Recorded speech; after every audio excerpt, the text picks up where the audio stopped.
Bien, muchas gracias a la doctora Claudia Ariana por la invitación y a la Facultad de Derecho y al Departamento de Posgrado. Bueno, en esta oportunidad voy a hablar del registro de integridad como herramienta de gestión pública y su relevancia para el relacionamiento del Estado y sus funcionarios con los contratistas.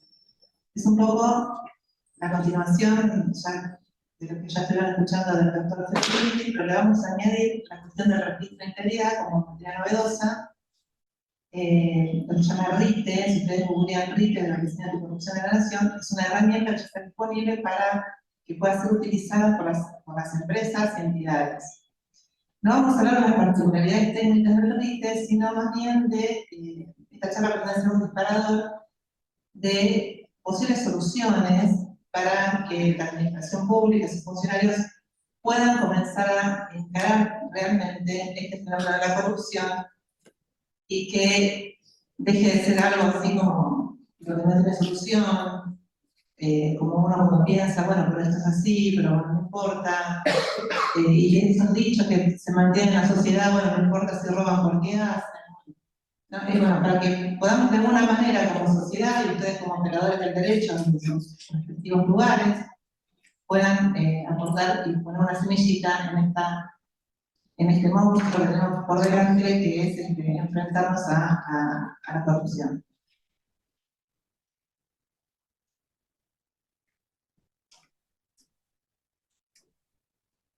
¿De acuerdo? Les voy a leer un artículo.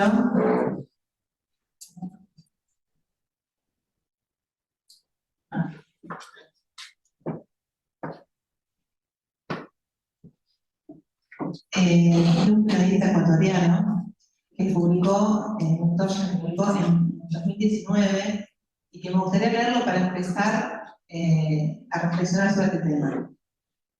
Soy el médico que ordena exámenes complejos, quizá innecesarios, en el laboratorio que me paga por cada cliente que le doy. Soy el abogado que se inventa gastos ¿cómo se dice? Y coimas que no reparten. Y de los que estafan al fisco, yo soy el contador. Soy 40.000 burócratas que alargan o entorpecen un trámite por el cual el Estado les paga a tiempo y bien. Soy los 200.000 conductores multados por estacionar en doble fila y los miles más que no lo fueron por manejar viendo el celular. Soy el tendero que usa sus ganancias amañadas. Soy el proveedor que infla los costos y el gerente de suministros que se lleva el sobreprecio. Soy el supermercado que le paga a sus proveedores cada 3 meses mientras él cobra a diario el fruto de sus ventas. Soy los cientos de jueces o fiscales que tarifan sus providencias y sus dictámenes, y soy los tribunales que cobran por liberar o encarcelar sin que cuente la inocencia o la culpabilidad.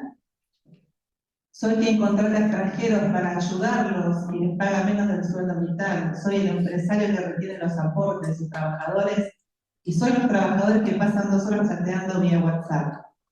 Soy la comisión que amaña concursos, que llaman de méritos, pero son compadrazgos. Soy el profesor que no va a dar clases o va poco, pero cobra todo el sueldo sin titubear. Soy el alumno que plagia sus tesis o sus tareas, y soy todas las universidades que lo saben y no hacen nada. Soy las 120.000 amas de casa que no piden a sus empleadas, y soy las empleadas que roban comida a sus jefas. Soy no sé qué dice, que el vecino que escucha música a todo volumen como si viera un descampado, que tira la basura donde quiera, donde le parece, y que insulta si alguien le reclama. Soy el padre que inculca a sus hijos que lo importante es tener, llegar, ganar como sea. Soy, en fin, el ciudadano bueno, devoto y honesto, patriota y trabajador, que maldice haber nacido en Ecuador. A ver, si puedo. Sí, ahí está. Soy, en fin, el ciudadano bueno, devoto y honesto, patriota y trabajador, que maldice haber nacido en Ecuador, porque alguien nos desgració la vida, llenándola de políticos corruptos. Son ellos los culpables, los que joden a la nación. ¿quién diablos los habrá elegido? Siempre me lo pregunto, porque la corrupción son ellos, la corrupción no soy yo. Bueno, con esto pretendía yo generar un disparador de esto que también contaba el doctor Friburghi, de cómo abordamos el tema de la corrupción. La corrupción es un fenómeno multidimensional que está absolutamente arraigado a nuestra sociedad y a las estructuras de poder. Cuando pensamos, muchos de ustedes forman parte de las estructuras de la administración pública y saben de lo que estoy hablando, como ciudadanos y como funcionarios públicos. Es decir, es un fenómeno que si lo estamos abordando desde una oficina, todas las administraciones públicas tienen una oficina donde hay un director a lo mejor que es anticorrupción o transparencia, como se llama, o se lo estamos abordando solamente desde una visión de un pliego o de un ordenamiento, y si seguimos agregando normas que ya están escritas, y las mejoramos la letra, sin embargo, no vamos a obtener una visión global, no vamos a obtener una visión general para el tratamiento de este fenómeno que incide y que está presente en todos los canales de nuestra vida. Y ahí se me ocurrió traerles a colación este cuento, un cuento antiguo de la India, donde se analizaba el tema de la percepción, o sea, cómo muchas veces tenemos una visión sesgada y cómo esto no ayuda a entender determinados fenómenos. Estos eran 6 sabios de la India, que eran ciegos, y en un momento se enteraron que el rey tenía un elefante, nunca habían conocido un elefante, entonces lo citan para que lo vayan a tocar, para que vayan a tocar el elefante y digan su percepción. Estos sabios ciegos tocaban el elefante en diferentes partes. Y entonces, bueno, uno pensaba que el elefante era una lanza afilada, o que era un animal con lanzas afiladas, otro que era un animal con parte de serpiente, otro que como abanico, es decir, cada uno tuvo su visión, y de esa visión todos estaban convencidos de lo que estaban, no visión, perdón, su percepción, y de esa percepción todos estaban convencidos de que era la verdad. Siempre le daban diciendo, esta es la verdad, este es el camino, esta es la solución. Pero no aportaron, digamos, entre ellos una salida, digamos, integral como un todo, digamos. Pues posiblemente todos ellos tenían parte de la razón, pero ninguno, digamos, se posicionó para integrarse con la razón de los demás. Entonces, volvemos a un tema que ya habíamos hablado en jornadas anteriores, cuando recién salió la ley 401, cuando hablamos de un plan de integridad. Para abordar la corrupción, si el Estado le está pidiendo en particular, siguiendo los lineamientos de la OCDE, de todos los tratados internacionales y de las convenciones contra la corrupción, que comience en su empresa a tener un plan de integridad que aborde un tratamiento de la corrupción, empezando con un mapeo de riesgos, el Estado tiene que hacer lo mismo. El Estado tiene que tener su plan de integridad, donde se aborde la estructura interna del Estado profundamente, tipo un rastrillaje, y se genera un mapeo de riesgos a tratar a través de políticas íntegras. No dependen de una cláusula de un contrato o de un estatuto que esté bien escrito. Ya, como habían dicho antes, las palabras no importan. Acá lo que importa es la voluntad, no solamente la voluntad política, sino de los funcionarios, de los que tienen que estar y enfrentarse día a día a la misma gestión pública. ¿Cómo se desarrolla el plan de integridad? El plan de integridad se desarrolla en diversos aspectos. La administración pública tiene que abordar un aspecto interno, en sus órganos, en un aspecto de relacionamiento, como dijimos, externo, este relacionamiento del Estado con sus particulares, con los ciudadanos y con los contratistas y con el sector regulado por el Estado, y en el plano del Estado con sus relaciones con otras entidades públicas, nacionales o extranjeras. Respecto al relacionamiento del Estado con particulares, ya está en vigencia el RITE a partir de fines de junio de 2022, donde ya se puso, digamos, esto en movimiento y a disposición de las empresas y entidades públicas. También hay muchas entidades públicas que ya se dieron al RITE, que están ingresando a este registro de integridad. Es muy importante, o sea, el registro de integridad es una plataforma voluntaria, depende de la Oficina Anticorrupción de la Nación, y viene a recoger este registro, el trabajo que está haciendo la Argentina, ya hace varios años, y que, bueno, digamos, puso el acelerador, digamos, a partir de la ley 17.401, que empezó a exigir, para algunos casos concretos de contrataciones con el Estado Nacional, el plan de integridad de corrupción para las empresas, que es la ley 17.401, y también existe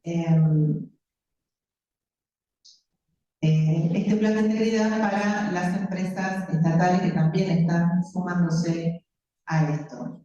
Entonces, el registro de integridad de transparencia se está incorporando como la forma necesaria para evaluar no solamente la integridad y cumplimiento de la ley 17.401, sino también como una gran fuente de información.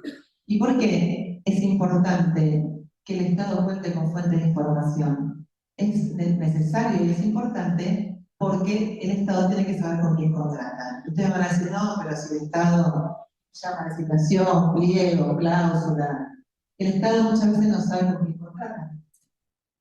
Y esto, a veces, puede ser perjudicial hasta para el mismo ejecutivo, poder ejecutivo que está firmando un contrato, que en definitiva no sabe quién está detrás de esa sociedad anónima, de esa SRL, quién es el beneficiario final del dinero que sale de las arcas estatales y dónde termina.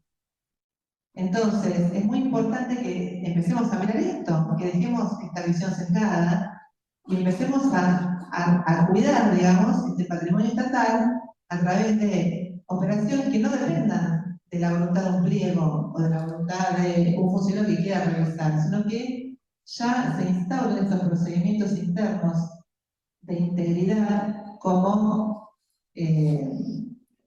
prácticas usuales en la administración pública. No hace falta más leyes, no hace falta más nada, no hace falta instalarlo como práctica usual en la administración pública. Bueno, el RITE. ¿Sabes qué? Bueno, más chico porque sí, ahí está. Los módulos. El registro tiene módulos, tiene un montón, varios módulos donde las empresas van subiendo sus antecedentes. Yo simplemente, no vamos a hablar de los módulos, pero sí de los que son más importantes. Ahora estamos hablando del relacionamiento del Estado con los particulares. Y el primer módulo habla de la evaluación de riesgos. Y el Estado o el RIT le está pidiendo al empresario, mire, dígame, ¿cómo evalúa usted sus riesgos? Acá hablamos de riesgo de corrupción, pero puede ampliarse a cualquier tipo de riesgo, pues también está ¿verdad? ¿Y tiene un mapeo de riesgo la empresa? ¿Cómo hizo un mapeo de riesgos?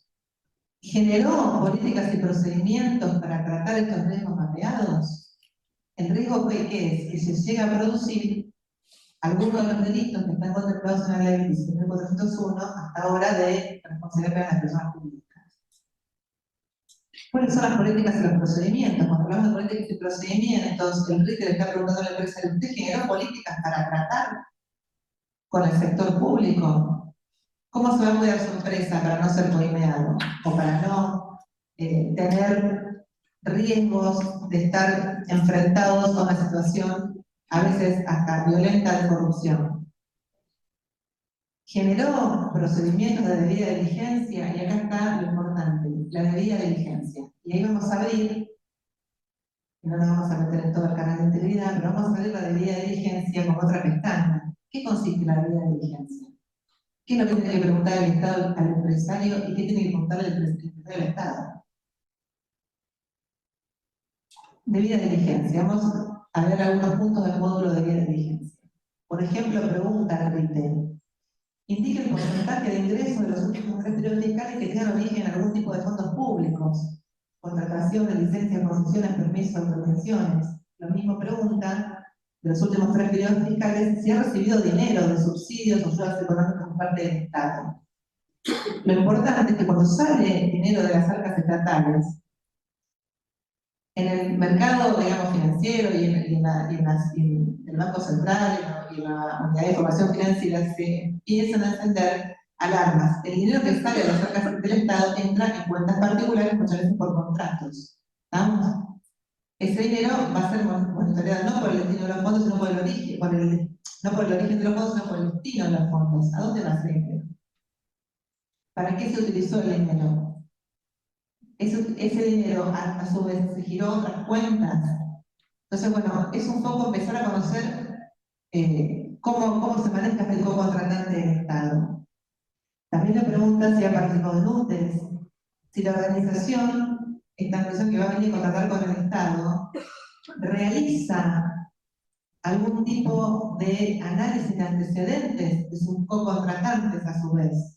Porque las empresas traen a otras, traen terceros y a veces ceden y subcontratan. ¿Se hace un análisis de antecedentes de estas otras empresas?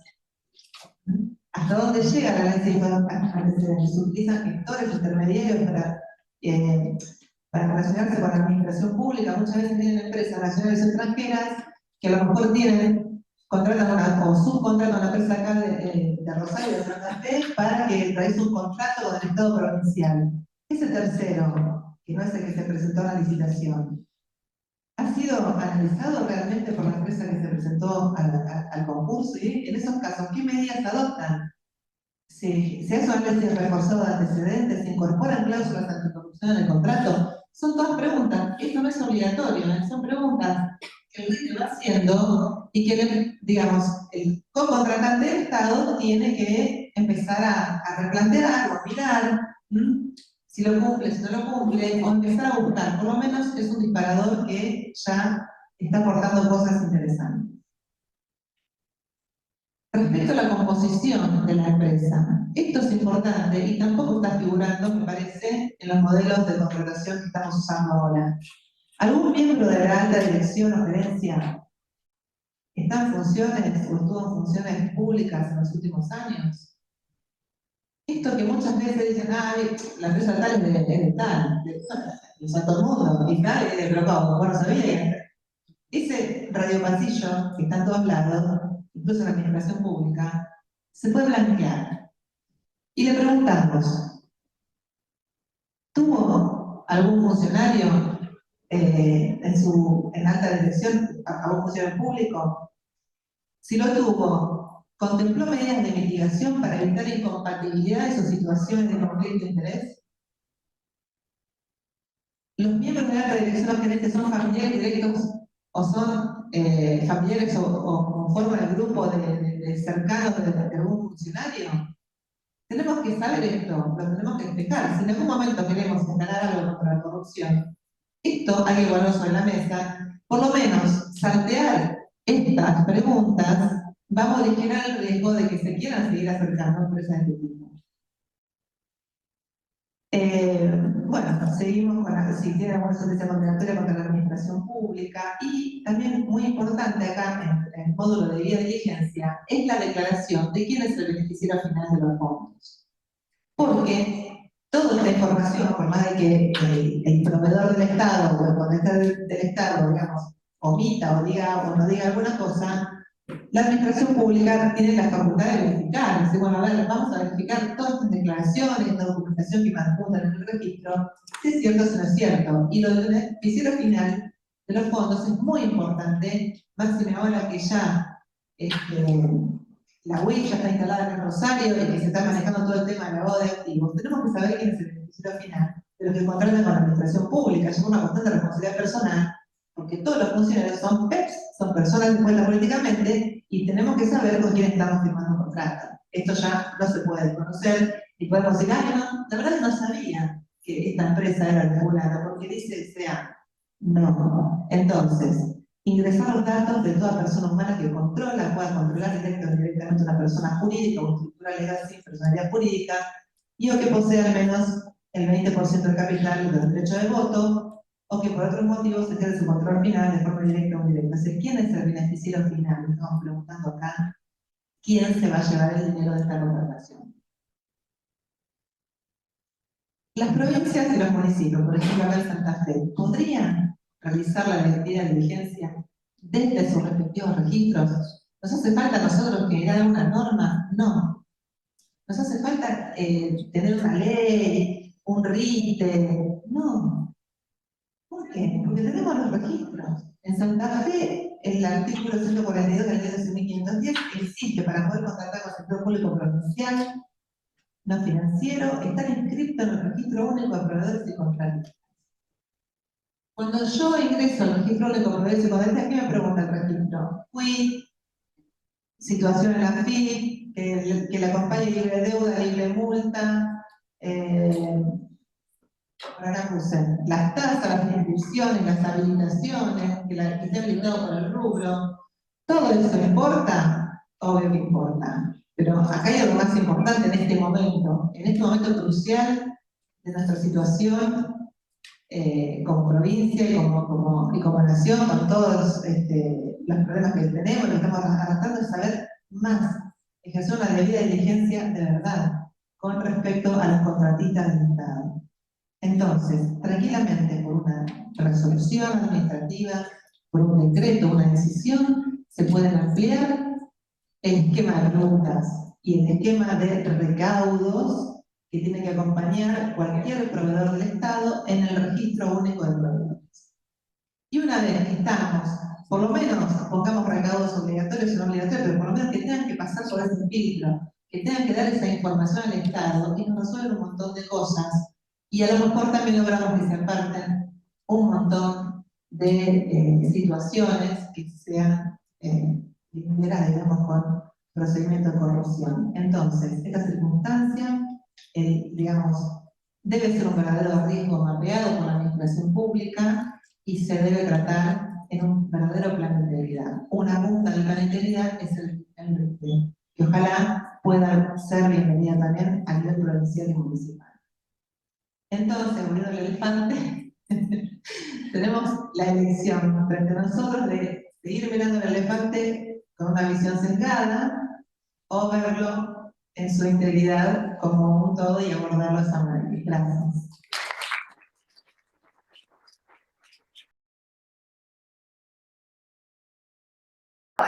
Muy buenos días a todos. En primer lugar, quiero agradecer la invitación, especialmente la invitación de las profesoras, las doctoras Adriana Thaler y Raquel Arianac, para poder estar aquí hoy con ustedes, compartir estas jornadas rosarinas, siempre tan exitosas y tradicionales, así que la verdad es un gusto para mí estar con ustedes, compartir con los colegas de este panel, la verdad, este tema que es muy movilizador desde ya, el tema de la jornada, y ni hablar de este tema del módulo, ¿no? Porque creo que concentra o resume todo lo que creo que nosotros queremos y aspiramos respecto de cómo deberían ser las contrataciones. Dice sustentable, innovativa, profesionalizada y sin corrupción. Bueno, si llegamos a algo parecido a esto, estaríamos en el mejor de los mundos. Realmente creo que resume muy bien todo lo deseable. Bueno, yo quisiera mandar un saludo también, la verdad, al doctor Ismael Mata, que fue profesor mío del posgrado hace muchos años y al cual yo le tengo siempre un gran cariño y obviamente un gran respeto intelectual. Así que desde aquí mis saludos al profesor Mata.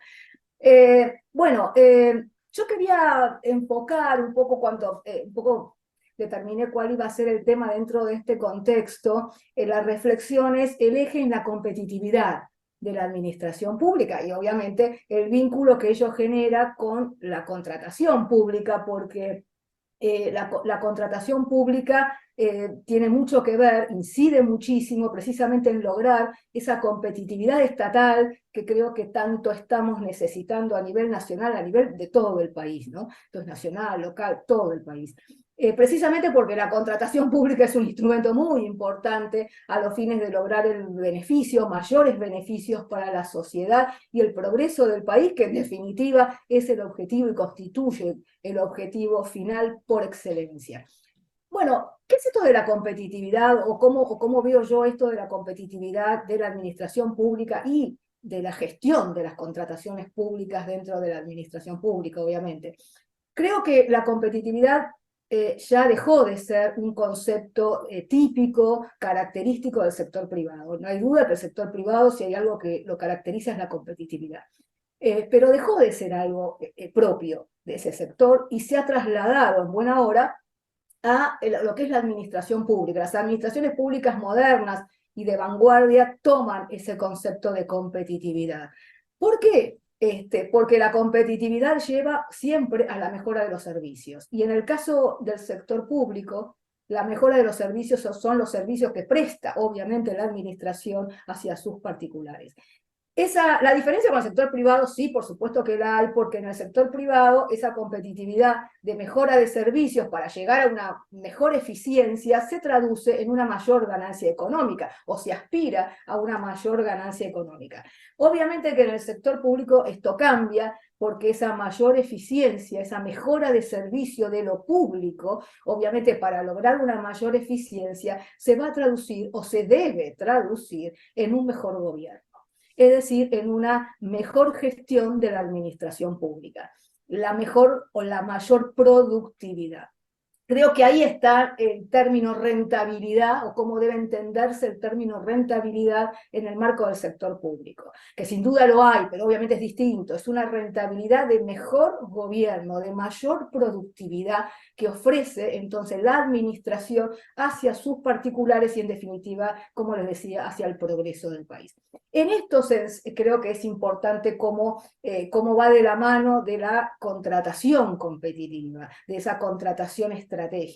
Pero no se puede hablar de una contratación competitiva en el marco de una administración que no es competitiva o que no es estratégica. Obviamente la contratación pública requiere de un Estado, de una administración que a su vez sea competitivo y estratégico. Si no hay nada organizado, si no hay planificación, si esa planificación no está ordenada, si no es sistémica, si no hay objetivos, metas, etc., ninguna contratación va realmente, ningún sistema de contratación pública realmente va a poder ser eficiente. Podemos hablar de acá 5 días seguidos, pero eso no va a funcionar, obviamente, en la práctica.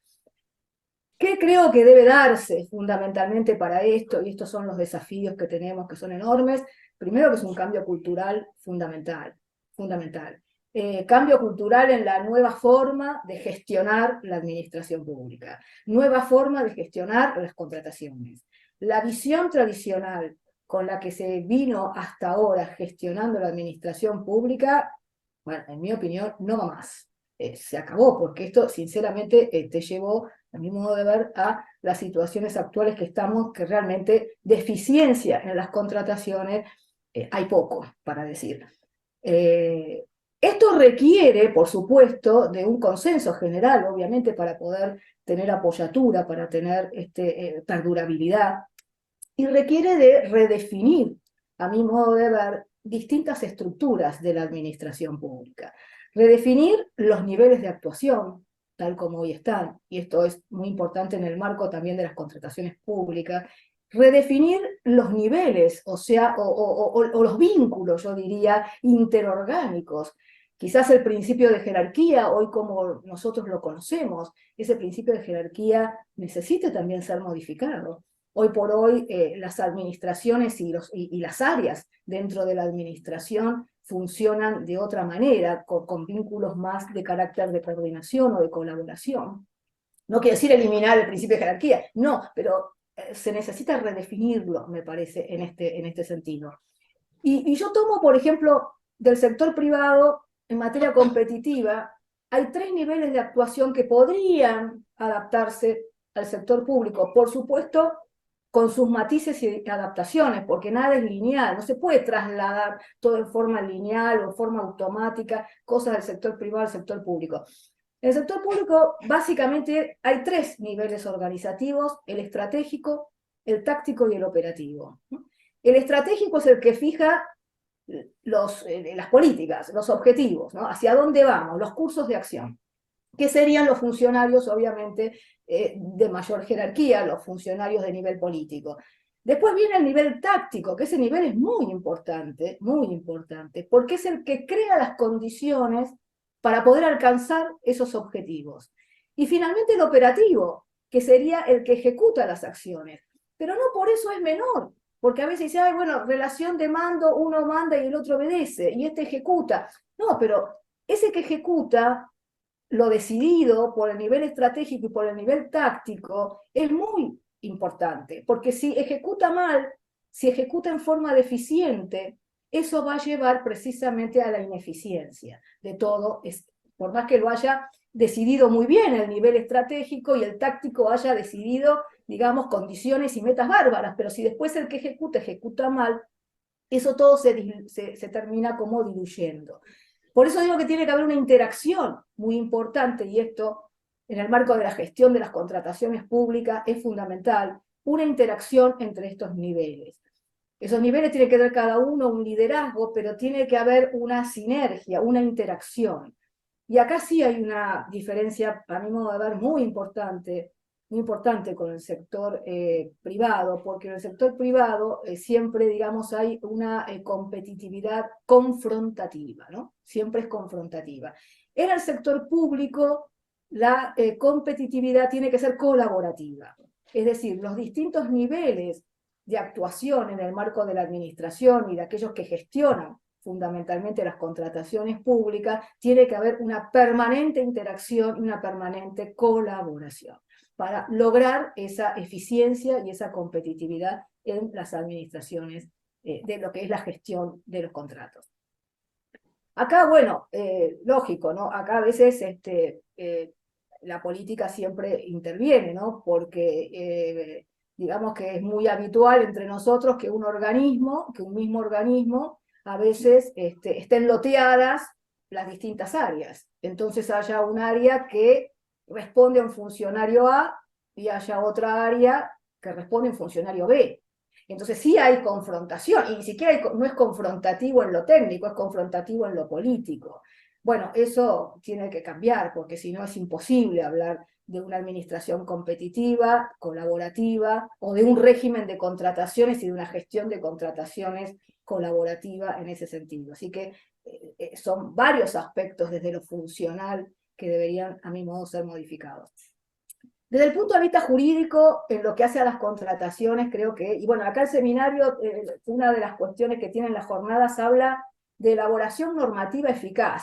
Bueno, efectivamente, sí, una de las cosas que creo que necesitamos es un régimen normativo en materia de contrataciones. Hablo en lo nacional, después en lo local, por supuesto, cada provincia verá su régimen, ¿no? Yo acá me estoy refiriendo más específicamente a lo nacional. Esto ha sido materia de debates no, o sea, de intercambio de ideas, vienen distintos seminarios y jornadas, que no podemos tener un régimen de contrataciones con los DNU, los delegados, los reglamentos del reglamento del reglamento. No hemos podido tener en todos estos años un régimen legal, ley, formal y material, una ley con el consenso del Congreso, una ley de contrataciones generales, ¿no? Después más allá de los regímenes específicos. Eso me parece que es una gran deuda y es algo que me parece que tenemos que, o deberíamos trabajar en eso. Hay cuestiones también sustanciales y de forma, bueno, esto, ¿no? De un régimen legal, y que ese régimen legal también defina esto de los contratos administrativos, los contratos públicos, todos los seminarios, las jornadas, los artículos, todos los libros hablan de las contrataciones públicas. Sin embargo, nosotros tenemos un 1023 que habla de una contratación administrativa. No sé si estamos hablando de lo mismo. No, claro, no es lo mismo. Entonces creo que tenemos que definir, porque hablamos de contrato público, pero después tenemos una normativa más restringida al contrato administrativo por ahí, o de índole administrativa, que excluye los contratos que celebran empresas, sociedades del Estado, fondos fiduciarios, etcétera, que es todo un mundo, un mundo. Y eso está fuera del régimen de la ley de contrataciones. Bueno, en esta nueva ley debería definirse también esto, ¿no? El marco, contrato administrativo, contrato público, bueno. Después el fondo, obviamente, crear nuevos principios, metas, objetivos, bueno, todo lo que aquí se habló, procedimientos de selección, criterios de adjudicación, etcétera, etcétera. Hay muchísimo para modificar. Pero creo que me parece que sería interesante modificar o tratar de modificar en esto del régimen legal el régimen general, más allá de si modifico la ley de obra pública, si modifico la ley de concesiones, si modifico ahora, no sé si la PPP, o sea, porque todo eso está bárbaro y hay que modificarlo y actualizarlo, son normativas que ya tienen sus años, eso nadie, creo que está en tela de juicio, que eso corresponde, pero me parece que tenemos que poner el carro delante, pues si no, estamos poniendo el carro delante del caballo, y acá lo que necesitamos modificar es el régimen general de las contrataciones, porque es la carta de presentación que tiene el Estado. Entonces, cuando el Estado contrata con los particulares, bueno, ahí fija una posición. ¿Y cómo decide plantarse, qué posición adopta frente a los compromisos que asume con los particulares? Y eso se ve en el régimen de contratación general, más allá después de cada contrato en particular. Cuando uno mira un régimen de contratación de la nación, de la provincia, del estado que sea, del país que sea, cuando uno mira el articulado, lee el articulado, ahí surgen básicamente dos cosas. ¿Cómo el Estado decide proteger el interés público? ¿De qué manera? ¿Bajo qué instrumentos? ¿Qué portfolio de distintas metodologías emplea o mecanismos emplea para proteger el interés público? Y del otro lado, también surge o se refleja, qué grado de seguridad, por ejemplo, jurídica le ofrece a los particulares. ¿Qué grado de protección del derecho de propiedad le ofrece a los particulares? Eso surge de cuando uno lee un régimen de contrataciones. También, ¿qué grado de importancia le da a todo lo que tiene que ver con las políticas anticorrupción? Que acaban de hablar en el panel anterior, que es muy interesante. Bueno, ¿cómo está regulado eso en un régimen de contrataciones generales? Bueno, eso es lo que refleja. Por eso yo siempre digo que es la carta de presentación del Estado, nacional, provincial, lo que sea, frente a los compromisos particulares. Y eso me parece que es fundamental, insisto, es el régimen general, después vendrán los regímenes específicos, que quizás modificando muchas cuestiones en ese régimen general no sea necesario después en los regímenes específicos trastornar todo, porque hay criterios generales que puedan trasladarse más allá de la especificidad de cada régimen. Pero bueno, esto me parece que es necesario, no es suficiente con cambiar las normas, pero sí creo que es absolutamente necesario. Y lo otro es, obviamente, el cambio en la forma de gestión de las administraciones públicas y dentro de ello del régimen de la gestión de las contrataciones. Creo que hay que crear o construir nuevas capacidades estatales, ¿no? Capacidad organizativa, que es esto un poco de lo que estaba señalando, capacidad relacional, que es muy importante, la vinculación o la articulación intra y extra administración. Intra-administración, bueno, es un poco esto que hablaba, ¿no?, de la competitividad colaborativa, ¿no?, de las distintas áreas, no podemos estar enfrentados uno con otro, no se puede estar así, no se puede trabajar así. No puede haber nunca una administración pública competitiva y eficiente en esos términos, menos la gestión de contrataciones tampoco. Y después la articulación con el sector privado, que esa es la otra cuestión, ¿no? En materia de contrataciones, la articulación o la vinculación con el sector privado. Esto es fundamental, obviamente no se puede, no son compartimentos estancos, no son enemigos, no es nada de eso, pero también el tema es cómo se articula, bajo qué mecanismos jurídicos se va a generar esa articulación de la administración pública que celebra sus contratos con el contratista, el concesionario, el proveedor o quien sea que esté del otro lado, o sea que se lo quiera llamar según el tipo de contrato. Ahí también creo que hay que trabajar en crear mecanismos específicos de articulación con el sector privado para que no sea tampoco una cosa así que sin forma, ¿no?, que articulo como puedo o articulo como quiero. No, tiene que haber, me parece, un régimen dentro del cual canalizar la articulación de la administración pública con el sector privado. Y después la capacidad también político-estratégica que tiene que ver con todo el ciclo de vida de la contratación, cómo se planifica una contratación que tiene que ser planificada, no a tontas y a locas y por motivos políticos, sino que la planificación, la necesidad pública tiene que estar puesta de manifiesto. ¿Por qué yo, Estado, quiero hacer esta obra? ¿Por qué yo, Estado, quiero concesionar este servicio? Tengo que expresar cuál es el interés público que está comprometido en esa contratación. No porque a mí un día se me da la gana y decido llamar a licitación para tal y cual cosa y después lo decido desistir y después lo vuelvo a llamar. No, tiene que haber una expresión y ese funcionario será responsable por ese informe que debería firmar, en donde manifieste cuál es el interés público concreto, cuál es la necesidad pública a satisfacer con cada contratación. Toda la dirección después, el seguimiento y la evaluación. La evaluación. ¿Quién evalúa esto? ¿quién evalúa durante el ciclo del contrato que todo eso que se prometió se cumpla? ¿Quién evalúa que después, si adjudicamos por el triple impacto, los factores sociales, ambientales, todo esto está tan lindo, y después quién lo controla? ¿Quién se encarga de controlar que eso se cumpla? Porque esa será la contratación eficiente. Si además se cumple, o si no se cumple, y adjudiqué con el criterio de los factores sociales, ambientales y qué sé yo, qué lindo. Pero ¿y después qué pasa? Después hay que cumplirlo. Entonces creo que eso también es fundamental, el tema de la evaluación.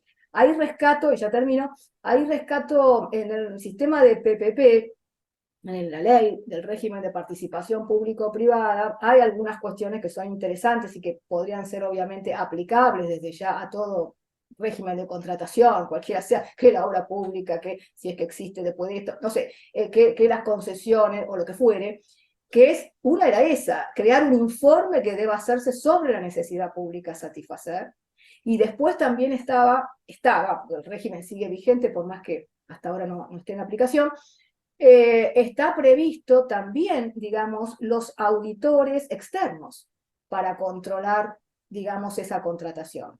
Lo cual no implica eliminar el control público, no, desde ya que no, nadie está diciendo eso, sino que para ciertos casos específicos o especiales se contemplaba o se contempla los auditores externos. Y también la participación ciudadana, que esto me parece que es muy lindo. Y estas son otras de las cosas tan lindas que decimos, pero que bueno, nada, quedan ahí en frases lindas que rimbombantes. Participación ciudadana. ¿Y esto cómo se hace? ¿Cómo se canaliza esto? Porque decimos participación ciudadana, pero ¿cómo participa? ¿De qué manera que sea eficiente y que no sea no, por la galería? O sea, bueno, ya está, ya cumplí con la participación ciudadana, hice el conversatorio de no sé qué sé yo, esas cosas que no sirven para nada. Entonces, ¿cómo se canaliza en forma eficiente? ¿Con qué instrumento jurídico? Y acá está el derecho, ¿cómo se canaliza jurídicamente en términos concretos esa participación ciudadana? Bueno, para finalizar, a ver, creo que todo esto, el problema mayor que tenemos en Argentina es que debería ser una política de Estado en cuanto a la continuidad en el tiempo. Y nosotros estamos cada 4 años con nuevo gobierno, nuevo derecho. Es muy difícil hablar de una administración pública competitiva en estos términos. Es muy difícil hablar de un sistema de gestión de contrataciones competitivas. Si viene uno y hace una cosa, viene otro y deshace todo lo que hizo el anterior, y viene un tercero y deshace todo. Lo del primero, y lo del segundo, y lo del tercero. Bueno, esto me parece que es el tema central, porque si no vamos a seguir hablando de todas estas cosas lindas de la contratación, pero si no hay un plafón de continuidad jurídica, de seguridad jurídica, si no podemos ofrecer seguridad jurídica, no podemos ofrecer continuidad jurídica, esto todo, a mi modo de ver, parece que va a terminar en letra muerta, sobre todo para las obras de gran porte, las obras de infraestructura. Se necesitan inversiones de millones de dólares. Las empresas, los consorcios necesitan tiempo para amortizar esas inversiones. Y tienen en la región un montón de lugares para poder invertir en términos más seguros. Esto requiere de una estabilidad económica, medianamente, y de una estabilidad política institucional. Entonces, me parece que estamos un poco complicados en todo lo que hay que hacer. El desafío es enorme, pero quiero decir, no es solamente lo jurídico es muy importante, pero lamentablemente en la situación que estamos, el panorama es mucho más amplio.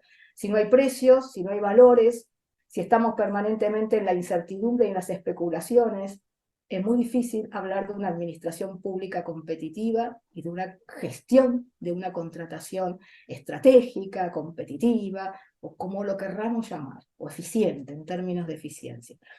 El último aspecto que considero fundamental, bueno, lo va a tratar la doctora Ibanega, y me parece que es muy importante, que es la profesionalización del sector público. Así que eso ya se lo dejo a mi colega, mi estimada colega, pero sí lo que quiero señalar es que ese tema que ella va a tratar específicamente es un punto clave, porque no vamos a poder tener una administración pública competitiva si quienes van a gestionar esa contratación, la administración y la contratación en particular, que es lo que ahora nos ocupa, no son funcionarios profesionalizados. Eso es clave. Me parece que eso es clave, y esa profesionalización, yo creo que no es solo de conocimiento, ¿no? Sino me parece que es de experiencia, porque si solo, no se trata de estudiar 3 o 4 libros, 10 libros, 5 leyes, no sé, estoy diciendo en términos generales, sino que acá tiene que haber experiencia para poder, realmente la profesionalización tiene que venir por ahí, porque si no es imposible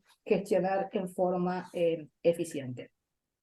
La Argentina, la verdad que la Argentina hace mucho tiempo ya que la idoneidad que exige la Constitución Nacional dejó de ser la condición para el cargo. Eso hace mucho tiempo ya, salvo honrosas excepciones, ¿no? Salvo honrosas excepciones. Pero los cargos se ocupan, ya sabemos, amiguismo político, etc. Bueno, entonces esto si no cambia y no se vuelve a la idoneidad para el ejercicio de los cargos, no vamos a tener administración pública competitiva, no vamos a tener una gestión de contrataciones competitiva. Esto es así. Con lo cual, y bueno, como reflexión final, creo que el desafío que tenemos es enorme, es multidireccional, porque no es jurídico, nosotros somos abogados, no es solo jurídico, esto está más complicado, es político, es económico, es social. Pero bueno, el desafío lo tenemos y bueno, creo que es una oportunidad, cada desafío es una oportunidad. Eso sí, ese cambio cultural, de la forma que sea, siempre habrá que hacerlo, quienes tengan que hacerlo, desde ya bajo la brújula constitucional y bajo la razonabilidad y la prudencia que, digamos, de alguna manera debe imperar en las decisiones estatales. Bueno, muchísimas gracias, un gusto haber estado con ustedes y haber compartido este espacio. Bueno, muchas gracias. ¿Se me escucha bien? Bueno, me alegro. Un agradecimiento a esta invitación. Verdaderamente hace mucho tiempo que no estaba en una de estas jornadas tan prestigiosas y con personas que tanto uno quiere y admira, ¿no es cierto? No solamente me refiero a las organizadoras como Adriana Taller y Raquel Alianag y, bueno, también Inés, por supuesto, sino compartir un panel con, bueno, prestigiosos panelistas como la doctora que precedió mi exposición, la doctora Susana Vega, y por supuesto a quien aprecio mucho y siempre voy a valorar su generosidad en ir a Entre Ríos, Miriam. Muchísimas gracias, siempre te voy a decir lo mismo, tengo esta posibilidad, lo voy a hacer todas las veces. Recuerdo alguna vez que muy a forces las llevé, éramos 5. De verdad estuvo buenísimo igual, pero Miriam no tuvo problemas de ir y bueno, esa generosidad es de las personas verdaderamente grandes, como también otro que alcanzo a ver, como el doctor Ismael Mata, que está en ese concierto de personas que uno admira. Bueno, concretamente mi intervención la diseñé a partir de lo que, bueno, de lo que ahora, de la nueva experiencia, digo yo nueva experiencia, en realidad ya tengo 11 años de camarista, pero sí tratando de aportar desde lo práctico. ¿Por qué? Porque hablar de contratación pública en estos términos, como decía la doctora Susana Vega, de idealización de cómo podría ser de la mejor forma posible, a mí me llevó a reflexionar algunas cuestiones que tienen que ver con causas ambientales que me han tocado a mí resolver y que me han hecho reflexionar. Y bueno, a partir de esas reflexiones, espero que a los operadores del derecho que participan de estas jornadas les sea útil. Aunque algunas cosas parezcan obvias, en realidad en el día a día a veces no lo son. Y siempre creo que es bueno reflexionar sobre la aplicación concreta de las normas y cómo a veces impacta el procedimiento administrativo, cómo ha sido llevado, cómo fue diseñado, en un caso como el primero que me voy a referir de obra pública, en materia ambiental. Una materia ambiental donde también, por supuesto, urbanismo, ambiente, la doctora Adriana Taller nos ha brindado algunas exposiciones en Paraná y por supuesto que tuve en cuenta sus apreciaciones y las cité al momento de dictar sentencia. En esto de los primer causa, que bueno, a través de Inés, espero les haya llegado, seguramente sí, Se trata de un amparo ambiental. Les cuento que en Entre Ríos el amparo, el proceso de amparo es un instrumento que es muy utilizado, es decir, no es excepcional, no es tan excepcional como en otras jurisdicciones, y cumple un doble orden de flexibilidad, porque en realidad se tramita con bastante celeridad. También a diferencia de otras provincias, o incluso me refiero más bien a hacer una diferencia con la nación, un trámite de amparo, aún el ambiental, que tiene algunas particularidades que lo hacen, que se puede abrir a prueba, por ejemplo, se puede terminar tranquilamente en 4 o 5 meses, es decir, funciona, realmente funciona. El caso que les cuento, que se llama Foro Ecologista contra la Municipalidad de Paraná, se trataba de una obra pública de unos 500 metros, de un ensanche de una calle que comunicaba una avenida muy importante que hay en Paraná, con la continuidad de esta misma arteria que era así de doble trocha, de doble mano, y lo cual implicaba en la obra, una obra proyectada ya hacía más de 50 años, la tala de añosos y frondosos árboles.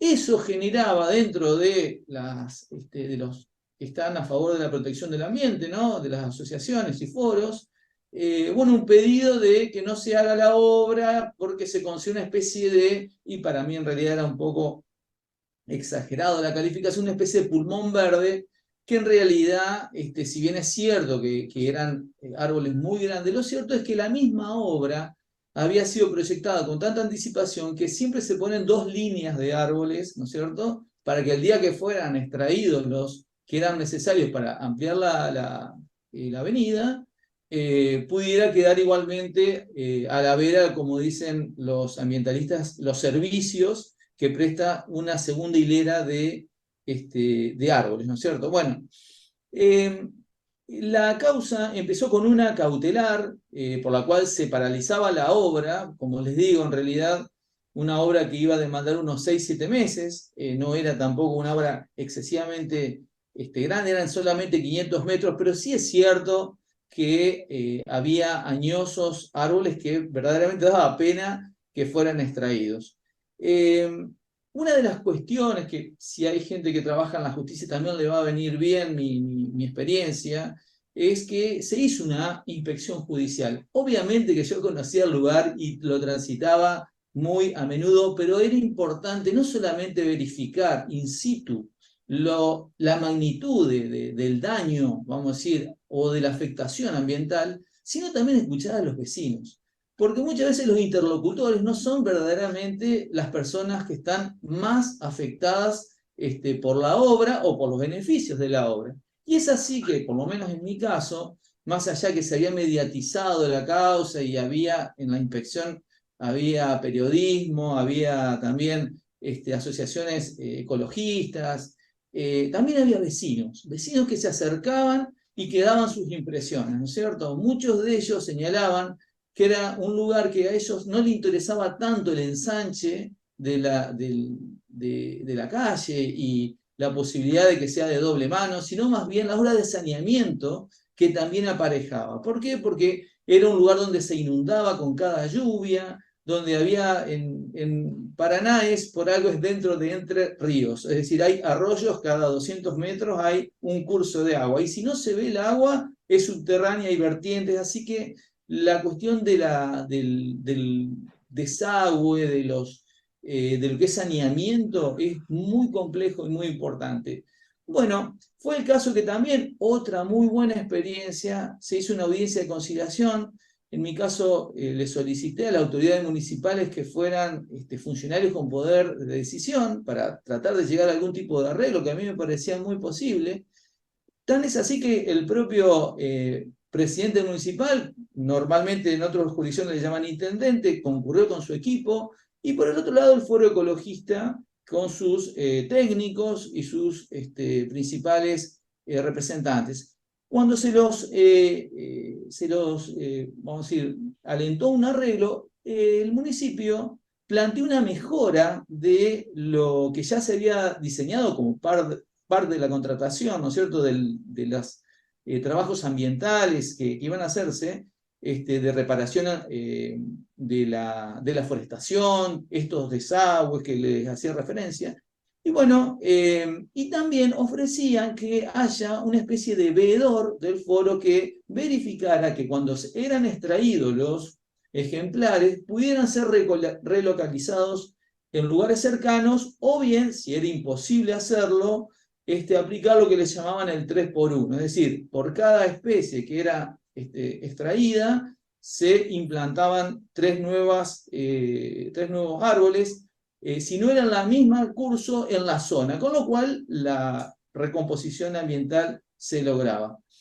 La propuesta era muy buena, sin embargo el foro tenía una postura un poco irreductible, lamentablemente, que partía de una frase que a ustedes les sonará muy parecida a la que utilizan otros colectivos, que era ni un árbol menos. Es decir, no aceptaban ninguna modificación, lo cual conspiraba con la posibilidad de arreglo, porque obviamente eran árboles muy grandes y eludirlos era prácticamente una cuestión imposible si se estaba tratando de hacer una mejor circulación, ¿no es cierto?, de vehículos. Bueno, ¿en qué terminó esto?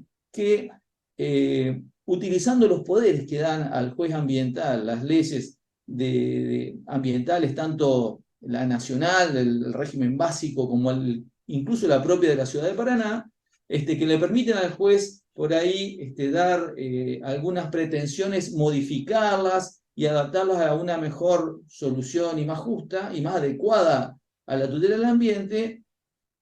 La sentencia dispuso tomar esa propuesta del municipio que, como les digo, implicaba un plan de manejo ambiental superador, incorporando la figura del veedor que se había propuesto. Todo esto había sido rechazado, ¿no es cierto?, como les decía, por el foro. ¿Qué sucedió? Y esto es lo más extraño, ¿no es cierto?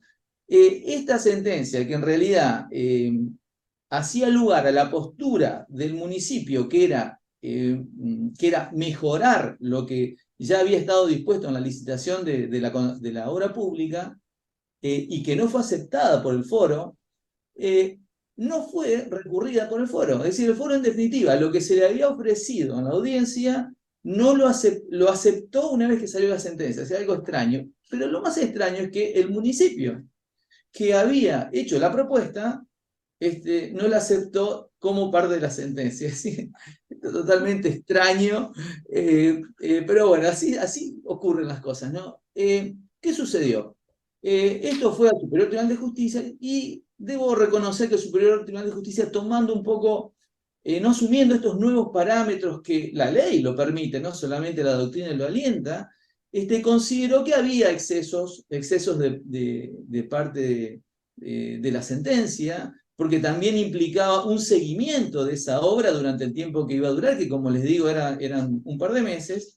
Eso no fue tolerado por el Superior Tribunal, considerando un poco más, atendiendo estos principios dispositivos y propios de juicios civiles y no de esta característica. En realidad hizo lugar a la apelación y quedó, en definitiva, el municipio con la posibilidad de hacer absolutamente lo mismo que había diseñado previo a estas intervenciones y arreglos que habíamos hecho dentro del proceso. ¿Cómo termina esta triste historia? Que cuando empezaron a tratar de remover los árboles, hubo situaciones de violencia. Los grupos ecologistas están muy involucrados, por suerte, ¿no? Gente joven, adolescente, que se abrazaban a los árboles, que terminaron siendo violentados por la policía, por obreros que de las empresas que consideraban que en realidad lo que le estaban obstruyendo era la posibilidad de trabajar. Digo, miren cómo muchas veces esto de ir y estar con los vecinos, de conciliar, de tratar de llegar a un arreglo, cómo había llegado al punto que el foro acepta una propuesta que implicaba extraer los ejemplares que fueran necesarios, lamentablemente, para la obra, y sin embargo, por una postura un poco más proclive a los principios ya un poco clásicos de un proceso, yo diría, de derecho privado más que de derecho público, se generó esta situación que en definitiva fue violenta.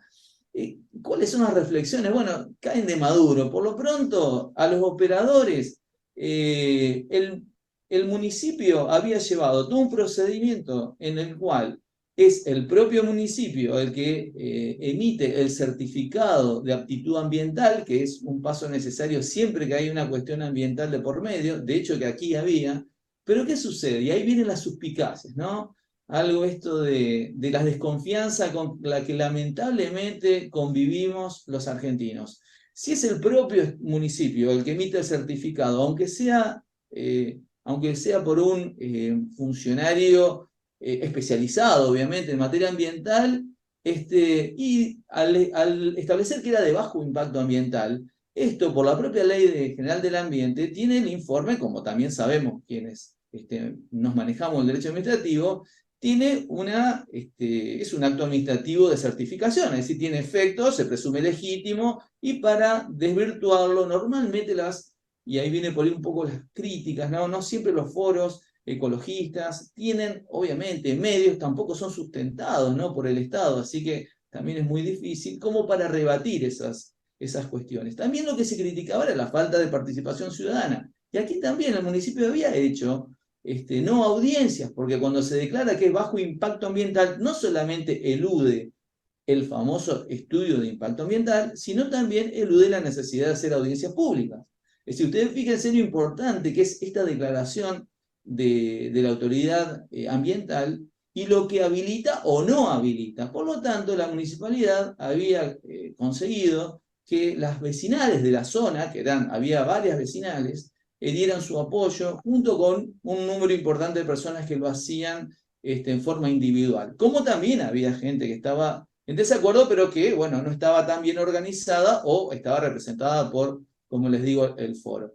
Entonces, acá, como les digo a los operadores, ¿cuál es el mensaje? Primero, tratar de que en el procedimiento administrativo sí se efectúe la suficiente publicidad, porque esto después genera este tipo de contratiempo. Entonces, no hay que eludir las audiencias públicas, porque las audiencias públicas, al menos, no solamente si la hacen con una finalidad verdadera de participación ciudadana, que es una forma también de catalizar, de escucharnos, de tratar de, aún sin que sean ni siquiera vinculantes, poder desahogar presiones e incluso conocer posturas y algo más del proyecto, porque era algo más que sacar árboles, que verdaderamente daba pena, pero porque la obra era mucho más importante.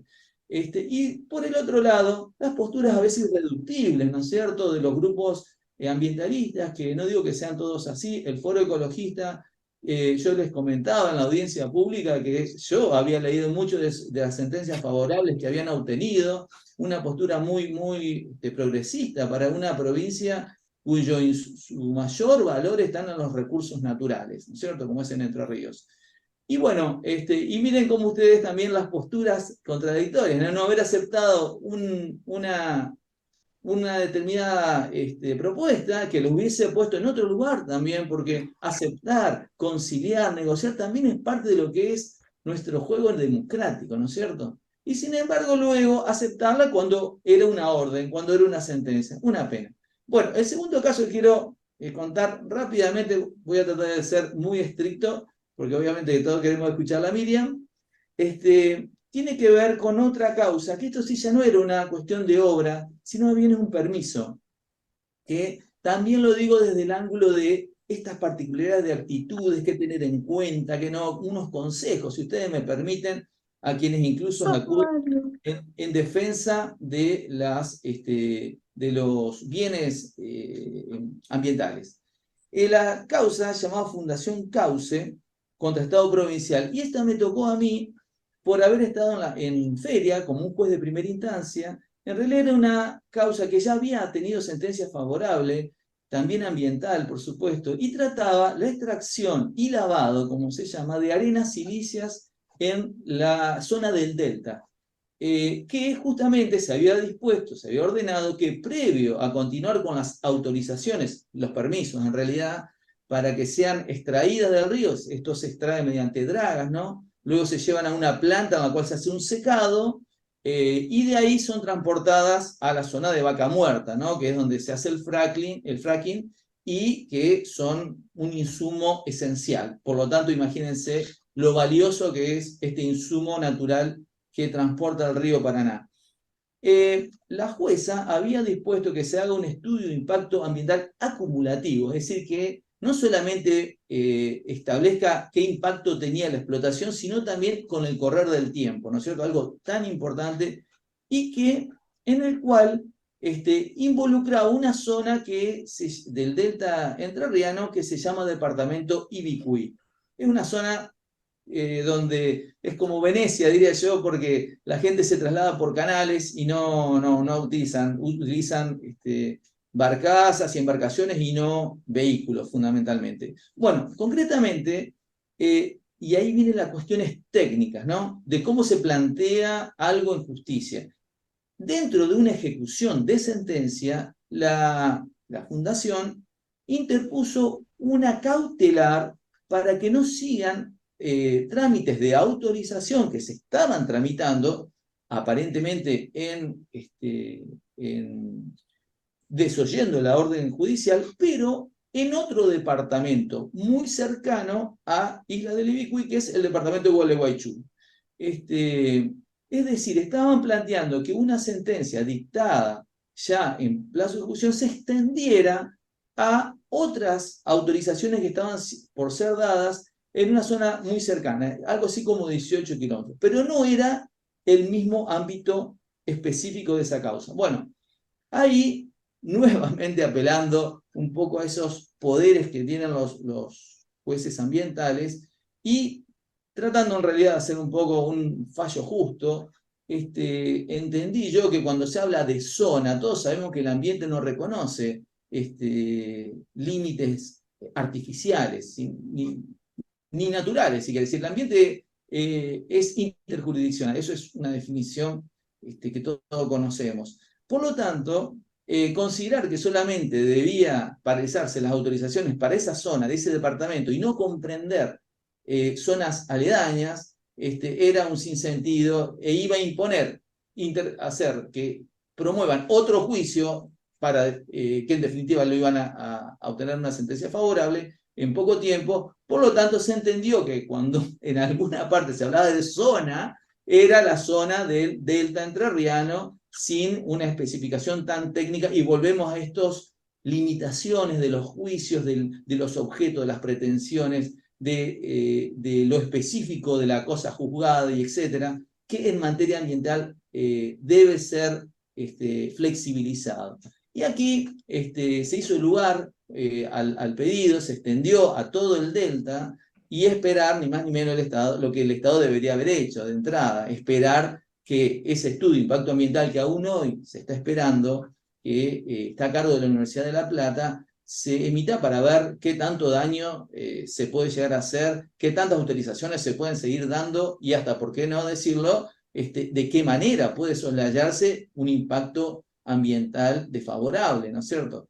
Así que, bueno, veo que me estoy extendiendo. Espero que, bueno, estas breves reflexiones, estos breves comentarios que traté de hacer para los operadores y para quienes cursen sean de utilidad para que evitemos, hagamos procedimientos de contratación o de permiso, en este caso último, que no solamente sean respetuosos del ambiente, sino de nuestros derechos, de participar adecuadamente, de exponer nuestras posturas, aunque no sean las que quieran escuchar, porque de eso se trata, y esto también descomprime los conflictos. Así que bueno, con esto culmino. Nuevamente agradezco mucho a la invitación, y bueno, a disposición para lo que quieran de mi parte.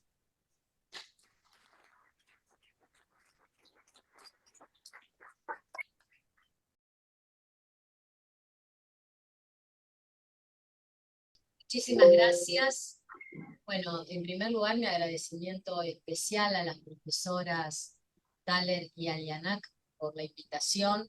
Siempre es un gusto estar en Rosario, aunque sea en forma virtual, y junto además con el querido profesor Ismael Mata, que también siempre con sus criterios y sus aportes académicos nos hace volver sobre los temas que ya conocemos con nuevas perspectivas. Y por supuesto, mi agradecimiento especial a Inés, que está detrás de cada uno de los puntos y detalles de este encuentro. Voy a tomar lo que dijeron los queridos profesores Susana y Hugo, a quien agradezco muchísimo sus palabras, porque me parece que es fundamental para entender el rol que tiene la profesionalización en la contratación pública actual. Susana justamente ya se adelantó al tema y me viene muy bien. En primer lugar, creo que, y teniendo en cuenta que a efectos de que no declaren que estas palabras van a ser en definitiva cuestionadas desde un punto de vista constitucional, teniendo en cuenta la hora, que ya son 1:10 pasada, y que en algunos países el almuerzo es sagrado, en el nuestro también, voy a ser muy sintética para plantear los 4 puntos que considero que son sustanciales para entender qué es la profesionalización. Justamente la complejidad de la que nos habló la profesora Vega es la que a mí me lleva incluso a tener que enfocar el tema desde esa complejidad. En primer lugar, deberíamos preguntarnos qué es profesionalización. Si yo recurro a la Real Academia Española, que es el instrumento que nosotros utilizamos, bueno, me va a dar 2 definiciones que me parece que son apropiadas. Por un lado, dar carácter de profesión a una actividad determinada, y el otro aspecto es convertir a un aficionado en un profesional. Y cuando voy a la palabra profesión, me encuentro con ese empleo, esa facultad, ese oficio que se presta a cambio de una retribución. Yo iría mucho más allá cuando hablo de la profesionalización en la contratación. No es convertir necesariamente un aficionado en un profesional y en un profesional para que lo tome como una facultad o un empleo. Porque va incluso, traspasa la frontera de lo que podemos entender como capacitación. Profesionalizar va a implicar, en primer lugar, ojo que el término se utiliza también en el ámbito privado. Nosotros hablamos, por ejemplo, de la profesionalización en el sector público, pero en el sector privado se habla de la profesionalización de las empresas. Está como nota al pie. Y cuando en ese sentido, se considera que el sector privado, cuando se profesionaliza, toma en cuenta el crecimiento empresarial. Fíjense ustedes la relación. Crece, ¿no? Es decir, ¿cómo voy a gestionar mi empresa para cumplir los objetivos de crecimiento? Bueno, cuando hablamos de la profesionalización en la contratación pública, y por supuesto la profesionalización en la gestión pública en general, la contratación está dentro de la gestión, debemos mirar mucho más allá de ese crecimiento que puede estar reflejado en la empresa, o quizás interpretar ese crecimiento en términos de interés público, como lo decía la profesora. Y ahí es donde nosotros debemos plantearnos cómo, en definitiva, encarar esta profesionalización. En primer lugar, es indudable que la contratación pública dejó de ser esa contratación limitada a la compra, al suministro, a los bienes y servicios, e incluso ha traspasado también este concepto de la obra pública, la contratación de la obra pública y el estudio del ajuste alzado, ¿no? de la metodología, de si hay una concesión o no. Estamos hablando de una contratación pública desde el punto de vista estratégico, lo que nos lleva a una contratación pública con una mirada de política pública y de las acciones y herramientas necesarias para concretar esa política, como política pública o como instrumento de otra política. Con lo cual ya tenemos una cuestión compleja. Si a eso le agregamos la tecnología como una nueva forma de tramitar, de gestionar esta contratación, la verdad es que le agregamos un segundo, digamos, un segundo aspecto que lo complejiza. En ese marco, entonces, fíjense ustedes que llevado a aquel que tiene que gestionar, el empleado, el funcionario, el servidor público, denomínenlo como ustedes quieran, por lo menos me va a implicar 3 o 4 ejes principales. En primer término está entender las propias limitaciones que tiene el sector público desde su organización y de su estructura, que pueden llevar a constituir vallas en esta profesionalización. ¿Cuál es? La primera es la relación política-administración. Esas decisiones que se toman a niveles políticos, que muchas veces no cuentan con la estructura y la organización, no estoy hablando de la capacitación, la propia estructura y organización. Competencias no definidas, estructuras de mandos medios o inferiores no determinadas, relaciones de jerarquía que no se pueden determinar en la medida en que yo no tengo una estructura, se duda sobre las relaciones de jerarquía, interpretaciones contradictorias incluso que puedo tener entre las competencias de distintos organismos que pueden ser asesores, asistentes, órganos rectores, etcétera, etcétera. Ya de por sí tengo entonces una cuestión de la propia estructura y la propia organización, falta de recursos materiales, que agrego, y deficiencia en los sistemas tecnológicos, porque no siempre la tecnología tiene el desarrollo como debería tener, o por lo menos como son los. Esta es la primera limitación.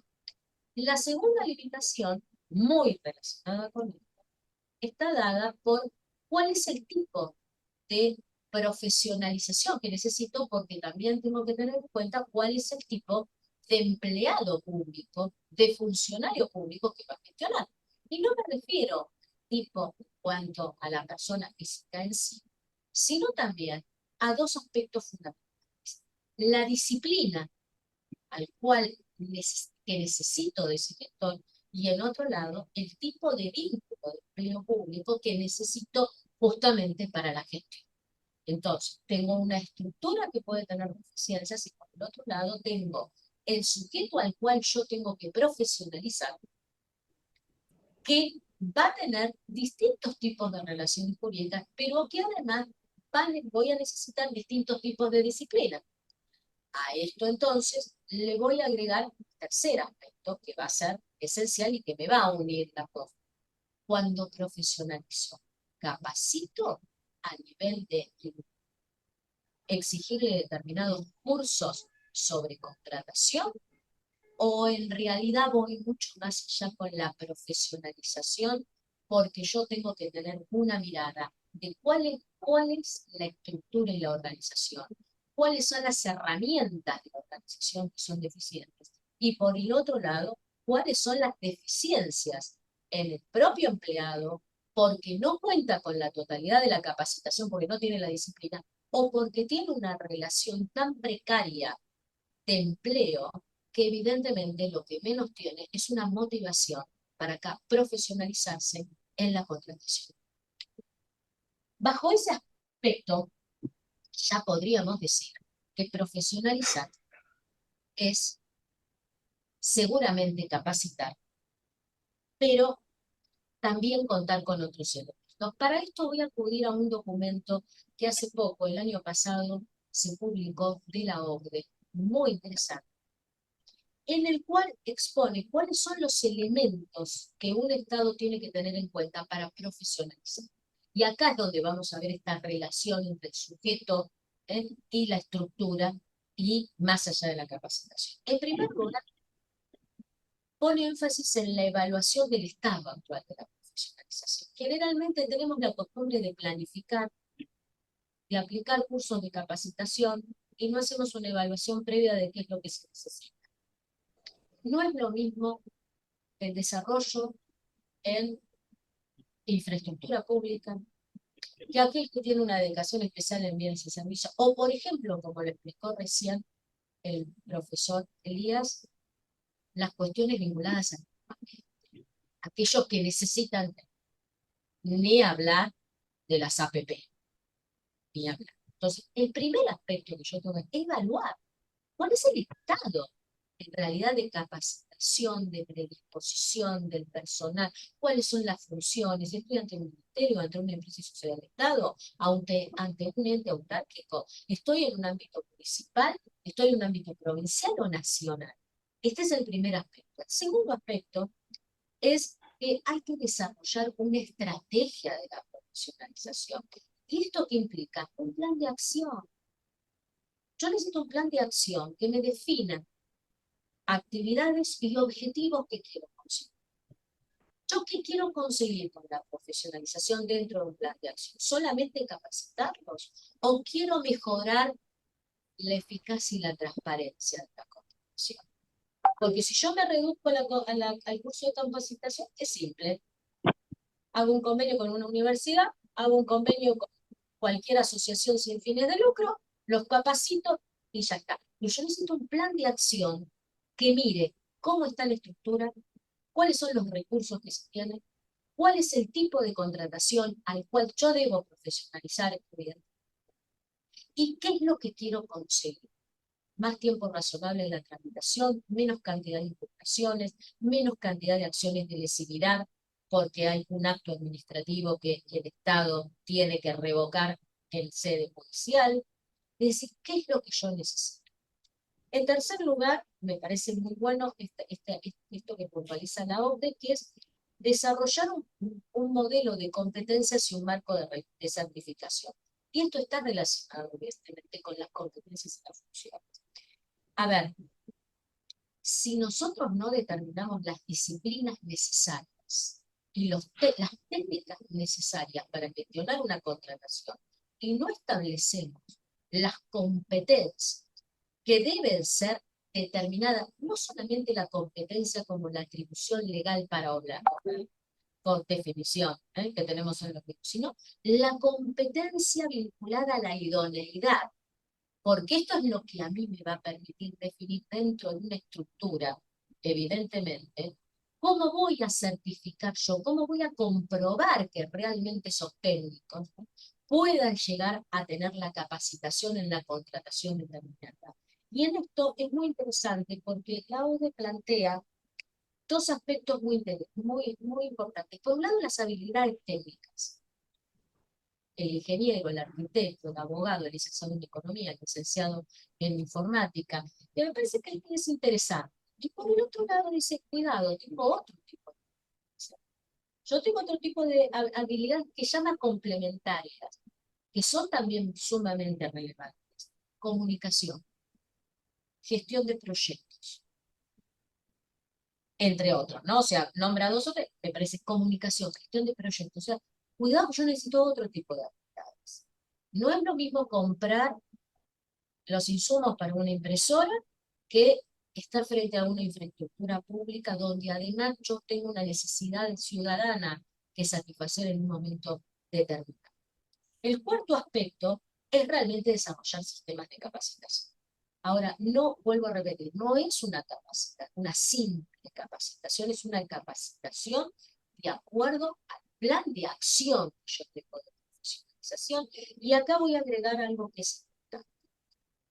Estamos hablando del gestor, pero yo me atrevo a decir que necesitamos no solamente la profesionalización de quien gestiona, sino también la profesionalización de quien controla. Porque yo necesito que el control me contribuya a mejorar. Y para eso, yo necesito controles internos, controles externos, controles de defensores del pueblo, de asociaciones. No es objetar por objetar. Acá, incluso, adhiero a lo que dijo Susana Vega en cuanto a la participación ciudadana. Yo creo que hay dos tipos de participación ciudadana, la formal y la informal. La formal, audiencias públicas, vedurías, acceso a la información. La informal, el piquete. Yo logro con un piquete o una manifestación popular un efecto mucho más directo e inmediato sobre una contratación que me puede perjudicar, porque considera la ciudadanía que puede perjudicarlo, que lo que puedo hacer a través de una audiencia pública. Entonces, También pensemos en una capacitación que no reduzca a aquel que está sentado 8 horas frente a una computadora, sino una capacitación que se amplíe a todos los actores que puedan ser importantes en la construcción. Establecimiento, y acá sí, evidentemente podremos llegar a una discusión, porque la OCDE dice, bueno, hay que establecer mecanismos de incentivos para quien gestione la contratación. Y como ustedes saben, en materia de empleo público, los incentivos que uno puede llamar productividad, no productividad, aquel que cobra adicionales especiales, etcétera, etcétera, es un motivo de conflicto, ¿eh?, que excede a la contratación. Yo me animaría en los incentivos a tomar en especial en cuenta la motivación que tiene aquel que gestiona, el entender la importancia de la contratación. ¿Cuál es el rol de la contratación en la satisfacción de los derechos y las necesidades de la ciudad? Yo me atrevería a tomar como incentivo la propia capacitación, la propia profesionalización. No implica tener un título profesional, implica realmente conocer la realidad, capacitarse desde lo técnico para conocer esa realidad y unirlo a una condición del cual voy a hablar, que es el artículo 16 de la Constitución Nacional. Por último, por supuesto que habla de la promoción permanente con centros de conocimiento, con universidades, con asociaciones, es decir, una profesionalización que no sea estática, ¿eh?, que mire a la realidad, porque esto es lo que además hay que valorar. Me parece que este aporte que hace la OCDE es interesante, es también muy lineal, porque es lineal en la medida en que podría yo llegar a aplicarlo en el país de Alicia, pero en los países que tienen realidades, emergencias económicas, emergencias sociales y una inflación mensual realmente de 2 dígitos, parecería que yo este plan, que me parece muy bueno, lo tengo que adaptar a la realidad. Y lo otro que me empieza a preocupar en materia de profesionalización, y esto es una reflexión personal, es el poco conocimiento que hay sobre las TICs de quien está gestionando. Necesitamos, si vamos, y cada vez profundizamos más, la tecnología como un instrumento de gestión, es muy importante la capacitación especial sobre estos temas.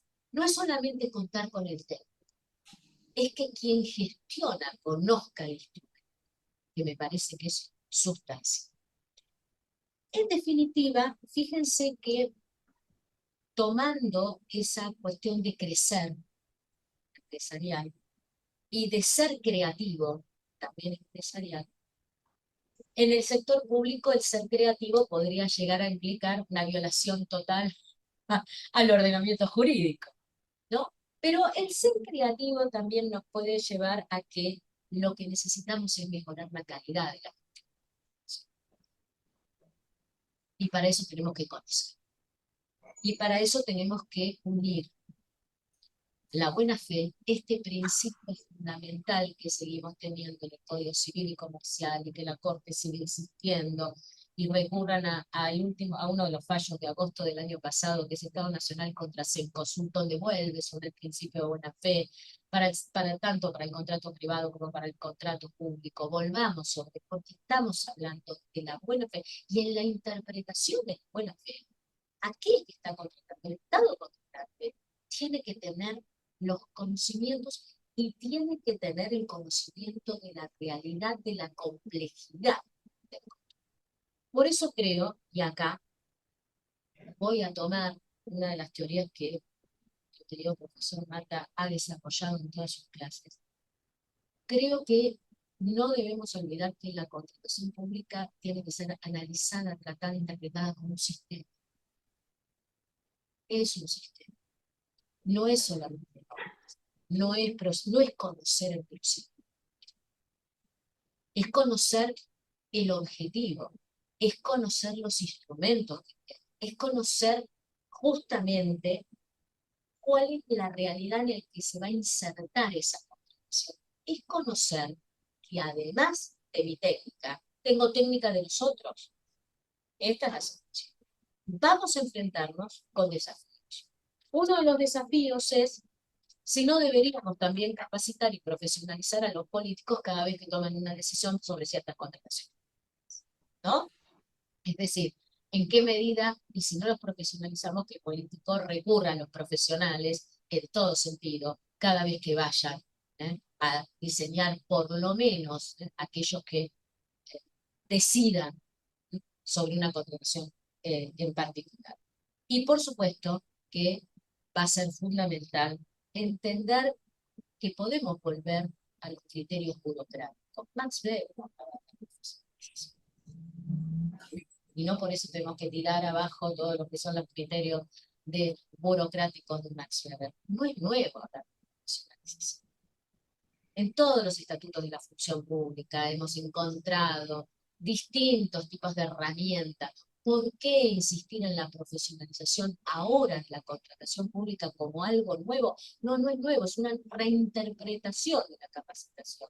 Bueno, por el rol que ha empezado a tener la contratación, no solo en porcentaje del Producto Bruto Interno, sino como se dijo hoy, en términos de falta de transparencia. Solemos analizar las irregularidades de las contrataciones desde el punto de vista de la corrupción. Cometemos el error de pensar que toda irregularidad es sinónimo de corrupción. Y no es así. Las irregularidades se cometen mayoritariamente por una falta de previsión, por una falta de planificación y por una falta de profesionalización que la necesito para poder planificar, para poder diseñar, para poder planificar y para poder ejecutar. No hay milagros. Lo que hay son acciones concretas que evidentemente nos tengan que llevar a una contratación pública de calidad. Muchas gracias.